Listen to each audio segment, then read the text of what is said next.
अमेरिकी अर्थव्यवस्था के कमज़ोर होने के संकेत मिले हैं। न्यूज़ एजेंसी ब्लूमबर्ग की रिपोर्ट बताती है कि अमेरिकी अर्थव्यवस्था को लेकर चिंता बढ़ रही है।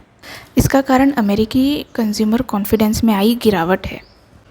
अगस्त 2021 के बाद से इसमें बड़ी गिरावट आई है, जिससे कि उन संकेतों को सपोर्ट मिला है जो कि ये बताते हैं कि प्रेसिडेंट डोनाल्ड ट्रंप की नीतियों ने अमेरिकियों को आर्थिक मंदी की ओर बढ़ा दिया है। फेब के महीने में कॉन्फ्रेंस बोर्ड का कंज्यूमर इंडेक्स 7 अंक घटकर 98.3 पर आ गया है, जो कि तीसरी बार गिरा है। अर्थशास्त्रियों के ब्लूमबर्ग सर्वेक्षण में यह आंकड़ा सबसे कम था और रिपोर्ट के बाद स्टॉक में और बॉन्ड में दोनों में गिरावट आई है।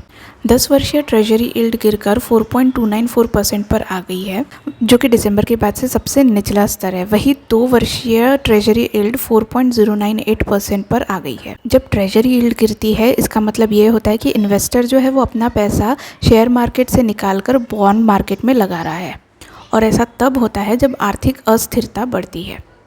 चलिए समझने की कोशिश करते हैं कि क्यों धीमी पड़ रही है अमेरिकी अर्थव्यवस्था।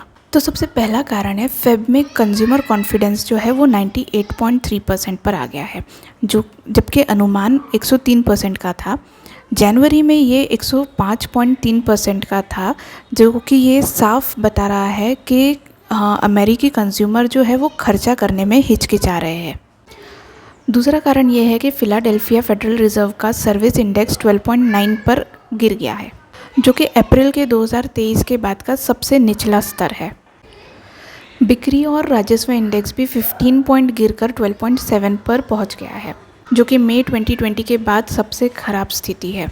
तीसरा कारण, जो कि अर्थशास्त्री क्रिस रुपकी बताते हैं कि अमेरिकी अर्थव्यवस्था इस साल बड़ी गिरावट की ओर बढ़ रहा है और इन्वेस्टर्स को इस पर दाव लगाना चाहिए। मार्केट में ऐसी धारणाएं बन रही है कि वॉशिंगटन की नीतियों से कंज्यूमर कॉन्फिडेंस जो है वो काफ़ी तेज़ी से घट रहा है और डोनाल्ड ट्रंप जी के टैरिफ प्लान से स्थिति और बिगड़ सकती है। डोनाल्ड ट्रंप जी ने कुछ दिनों पहले कहा था कि अमेरिका, मैक्सिको और कनाडा पर नए टैरिफ प्लान यानी कि आयात शुल्क लगाने की योजना बना रहे हैं, और अगर ऐसा होता है तो ये अमेरिका के व्यापार को और प्रभावित कर सकता है और महंगाई और बढ़ सकती है। नेक्स्ट रीज़न है फेडरल रिजर्व का अगला कदम। यूनिवर्सिटी ऑफ मिशिगन के सर्वे के अनुसार कंज्यूमर सेंटीमेंट में गिरावट आई है।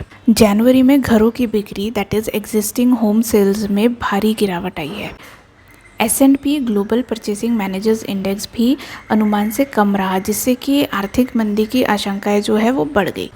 अब इन्वेस्टर्स की नज़र जो है वो PCE data that is personal consumption expenditure पर होगी, जो कि महंगाई का प्रमुख इंडिकेटर है। फेडरल रिजर्व जो है वो मार्च 18 या 19 में अपने अगली बैठक में ब्याज दरों पर फैसला लेगा। जनवरी के महंगाई आंकड़ों CPI रिपोर्ट में अनुमान से ज़्यादा की बढ़ोतरी हुई है, जिसके बाद जो है फेडरल रिजर्व ने ये संकेत दिया कि वह जल्दबाजी में ब्याज दरों को नहीं घटाएगी। फिलहाल ब्याज दर जो है वो 4.25 से 4.50 के बीच है और इसमें अब किसी भी तरह का बदलाव होने की संभावनाएं कम है। डॉलर कमज़ोर होने पर सोना महंगा हो सकता है। अमेरिकी मंदी के संकेतों से इंडियन शेयर बाज़ार में भी जो है वो अस्थिरता बढ़ सकती है। अगर फेडरल रिजर्व ब्याज दरों को नहीं घटाता है तो भारत में निवेश प्रवाह FDI पर असर पड़ सकता है। तो सबसे पावरफुल इकोनॉमी की सेहत खराब होने के संकेत आ रहे हैं।